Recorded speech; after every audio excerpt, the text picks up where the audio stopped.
बहुत किनारे में जा रही, नहीं चली जाएगी तो डूब ही जाएगी। तो वो तो उल्टी थी ना, उसने कहा अंदर को आ जा। वो नाव से बाहर छलांग लगा के गिर गई, और जो ही छलांग लगा के गिरी सो मारा त्रिवेणी में वो भौरी पड़ती है ना, उनमें गोता खा खा के चली गई। अब गोता खोर आए, बोले मिल ही नहीं रही है। पति बोला उल्टा ढूंढो, सीधा नहीं उल्टा ढूंढो। बोले क्यों? बोले सारी जिंदगी उल्टा चली है तो बही भी उल्टा ही होगी, सीधा नहीं बही, उल्टा ही बही होगी। और जब उल्टा ढूंढा तो उल्टी बही, तो सारी जिंदगी उल्टा चली। तो इसीलिए महाराज एक तो झगड़ा नहीं करना चाहिए, दोनों से कह रही। अगर झगड़ा भी हो तो एक अगर अपना स्वभाव चेंज नहीं करे तो दूसरे को बदल जाना चाहिए। भलो भलाई पहले है, और जो सहन करता है सिर झुका लेता है। वैसे तो कहा गया है अपराध करने से ज्यादा अपराध सहन करना ही महाराज सबसे बड़ा दुख है। लेकिन कहा गया है कि भलो भलाई पहले है अल्लहन चाइनी, सदा सुधा सराहे अमृता गरल सराहे। आज वही मैया पार्वती के बारे में भोले बाबा धन्य धन्य करने लगे। लेकिन मैया पार्वती ने कह दिया जदा भी जोशिता। महाराज यद्यपि मैं राम कथा सुनने की अधिकारिणी नहीं हूँ। क्यों? बोले मैंने राम कथा में संशय किया था अगस्त मुनि के आश्रम में। जदपि जोशिता नहीं अधिकारी, दासी मन क्रम बचन तुम्हारी। गोढ़ाओ तत्व ना साधु दुराम में, आरत अधिकारी तहपा। महाराज अगर कथा सुनने वाला पिपासु हो, जिज्ञासु हो, तो उसे कथा सुना देना चाहिए।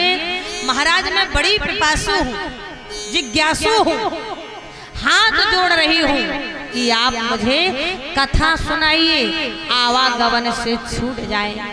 पर राम कथा कौन सुनता है? जिसके भाग्य में होता है। बिना भाग्य के कथा जीवन में आने वाली नहीं। कहा भी जाता है भले ही प्रयागराज कुंभ कौन कौन नहीं आता है बोलो, पर स्नान त्रिवेणी में वही करता है जिसके भाग्य में गंगा मैया का आशीर्वाद लिखा होगा। इसलिए कहा जाता है कि राम नाम गंगा, पांडेश्वर महादेव की पावन भूमि में भी तो गंगा ही बह रही है। एक वो गंगा है, एक ये राम नाम रूपी गंगा है। पर गोता वही लगाएगा जिसके पूर्व जन्मों के पुण्य होंगे। बोले राम नाम गंगा सुगम बही जाए, जामे कोई कोई नहाए। सुगम बही जाए, जामे कोई कोई नहाए। सुगम बही जाए, हमें कोई कोई नहाए। सुगम बही जाए, हमें कोई कोई नहाए।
तरह से महाराज मैया पार्वती ने भोले बाबा से 9 प्रश्न पूछे।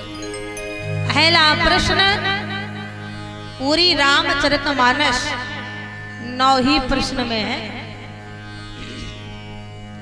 9 ही रत्न है, 9 ही अंक हैं, 9 ही ग्रह हैं, 9 ही देवी हैं, और 9वीं को ही राम जी का जन्म हुआ, 9वीं को ही रामचरितमानस की रचना हुई, और 9 अक्षर में ही रामचरितमानस लिखी है।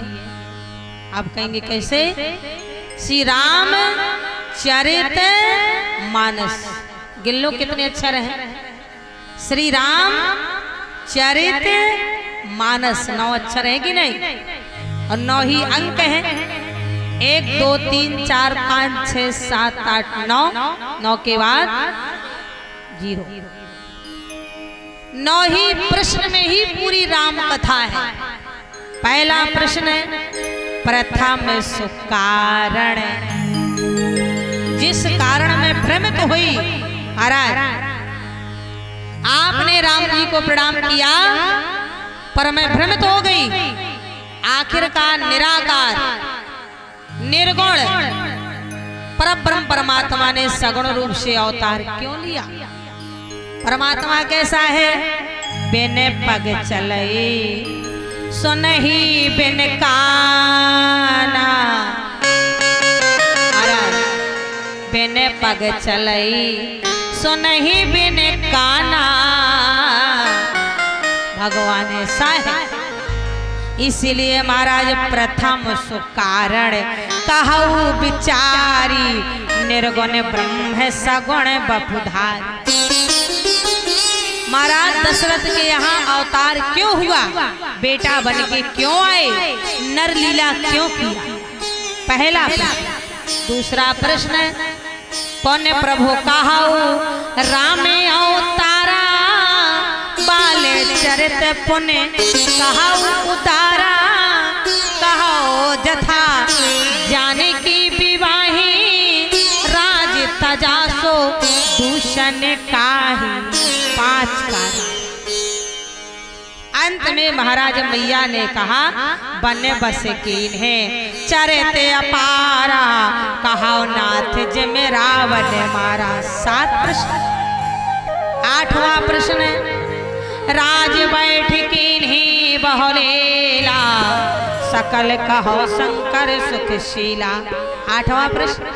9वां, बहुरे कहो करुणायतन, कीन जो अचिरज राम, प्रजा सहित रघुवंश मन, के मैं गाँवने निज धाम।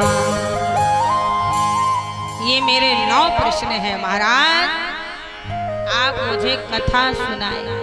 तब भोले बाबा ने महाराज कहा, बोले रच मही से निज मानस राम,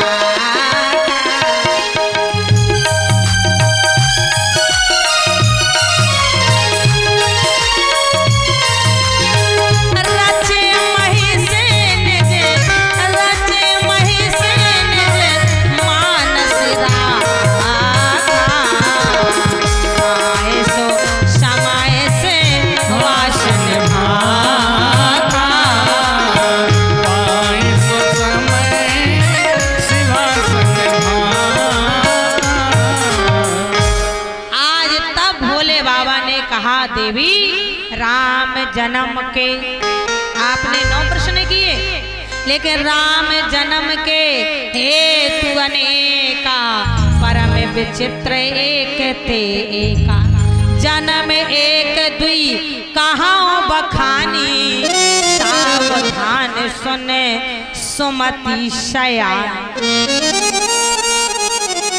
1-2 जन्मों की कथा कह रहा हूं, पर सावधान होके सुनना। पार्वती बोली महाराज कहाँ माँ सावधान रहते हैं? शंकर जी बोले आप असावधान ही रहती है, याद भूल गया जब अमर कथा सुनाई थी, क्योंकि कथा में नींद बहुत आती।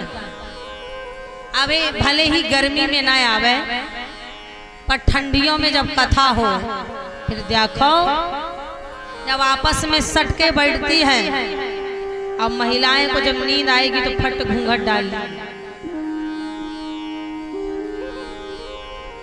फिर ऐसे करती है ना।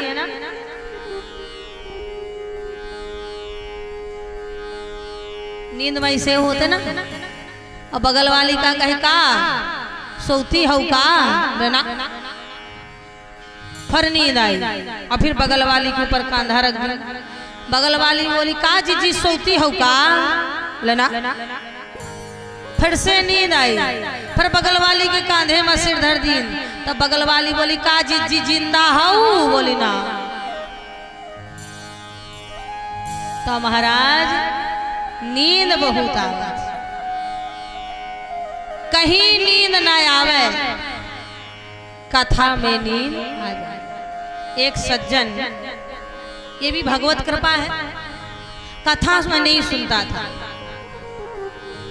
और उसकी पत्नी बड़ी हरि भक्ता थी, बहुत हरि भक्ता थी। 5 किलोमीटर तक भी अगर कथा के बारे में जान जाए तो पैदल जाके कथा सुनता। एक दिन देखा कि बगल में ही कथा हो रही है, पति से बोली चले जाओ कथा सुनाओ। पति बोला कथा सुनाओ कथा सुनाओ, मुझे नहीं जाना। पत्नी बोली जाने अनजाने में नहीं जाना जाता है, मन वचन कर्म से पाप हो जाता है। तो मैंने विद्वानों के मुख से सुना है कि कथा सुनने से सब धुल जाते हैं, जाओ कथा सुनाओ। गया बेचारा धक्का मार के जबरदस्ती, और जैसे ही कथा में पहुंचा तो जैसे हमारे समिति वाले हैं ना, और समिति वालों का काम है आइए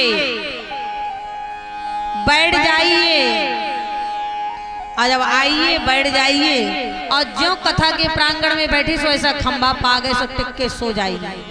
सो गए, और जब सो गए महाराज, कथा हो गई, आरती हो गई, पंडित जी चले गए, श्रोता चला गया, अकेले बैठे पर जिसकी चटाई में बैठे थे वो बैठ जाए, जागिए। बोले कथा हो गया, बोले हाँ जाइए। चले गए, घर पहुंचे, पत्नी बोली कथा सुनाए, बोले हाँ।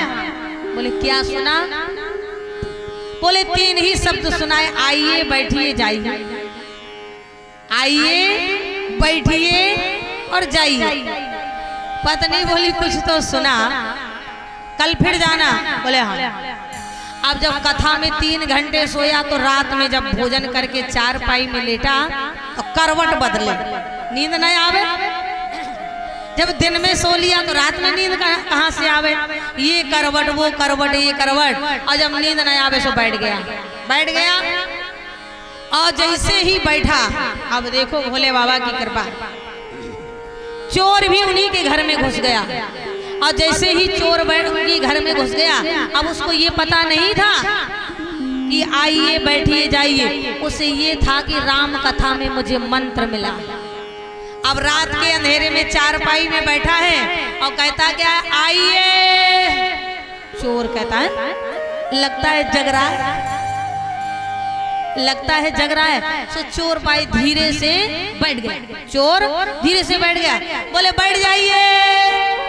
चोर बोला है इसने तो देख भी लिया, बोला बैठ जाइए। चोर बोला, अब जब चोर धीरे से जाने लगा कि जब इसने देखे, अरे बोले जाइए। चोर बोला इसने सभी कुछ देख लिया है, मुझे कैवीरा जाइए। सो आया, बोले चरणों में गिर पड़ा, महाराज आपने देख तो लिया ही है, जितना भी मैंने माल टाल चुराया है चरणों में रख दिया। महाराज किसी से मेरे बारे में कहना नहीं, वरना मैं जेल खाने में पड़ जाऊंगा, तो जेल खाने में पड़ा रहूंगा। चोर तो चला गया। जब पत्नी जगी तो देखा कि इतना रुपया पैसा सोना चांदी चारपाई में रखा। बोले कहाँ से आया? अरे बोले तुझे पता नहीं है, कल कथा में पंडित जी ने कहा था आइए बैठिए जाइए, मैं ये मंत्र पढ़ रहा था, एक चोर आ गया और चोर से भी मैंने यही कहा आइए बैठिए जाइए, वो मुझे माल दे के चला गया। तब पत्नी ने कहा कि तुम उस परम परमात्मा की कथा में गए, कथा में गए, तुमने भगवान का नाम तो नहीं सुना, पर तुमने ये झूठा मंत्र सीखा तो आज तुम्हारे चरणों में एक चोरी करने वाला लाखों की संपत्ति रख के चला गया। काश तुमने उस परब्रह्म परमात्मा की सचमुच कथा सुनी होती तो तुम्हारा उद्धार हो जाता। ये ऐसी राम कथा है, कोई मन लगा के तो सुने, भगवान को कोई अपना बना के तो देखे। अब भगवान से संबंध बना लेना आप भूल जाओगे, पर भगवान नहीं भूलता। आप भले भूल जाओगे पर भगवान नहीं भूलता है। भगवान कहता है तुलसी बाह सपूत की धोखे से गही जाए, अपन निभावे जियत भर लड़कन से कही जाए। वृंदावन में एक सेठ जी रहते थे। वृंदावन में एक सेठ जी रहते थे। अब बरसाने के सेठ जी के पास सब कुछ था, 3 बेटे 3 बहुएं, बढ़िया कारोबार था, पर सेठ जी दुखी रहते थे। एक संत महात्मा निकले, बोले सेठ जी क्या बात है, आप बहुत दुखी रहते हो। सेठ जी ने कहा महाराज जी मेरे पास ठाकुर जी की कृपा से बांके बिहारी की दया से सब कुछ है, पर मेरी कोई बेटी नहीं, मैं बेटी के कारण दुखी रहता हूं। बोलो भाई, किसी के बेटी होती है तो दुखी होता है और किसी को नहीं होती है तो दुखी होता है, यही तो संसार है। आज किसी को भगवान बेटियां दे दे तो दुखी है, भगवान का करूं बिटिया हो, और सेठ जी की बेटी नहीं है तो दुखी है। महात्मा जी ने कहा दुखी होने की जरूरत नहीं है, बेटा और बेटी ना हो, अभाव हो, भगवान को बेटा बना लो। अरे बरसाने में रहते हो, राधा जी को बेटी बना लो। सेठ जी ने कहा महाराज इसे कहते हैं गुरु का ज्ञान। अब तक मैं भ्रम में पड़ा रहा, बरसाने में रहते हुए भी मैं राधा जी को बेटी ना बना सका।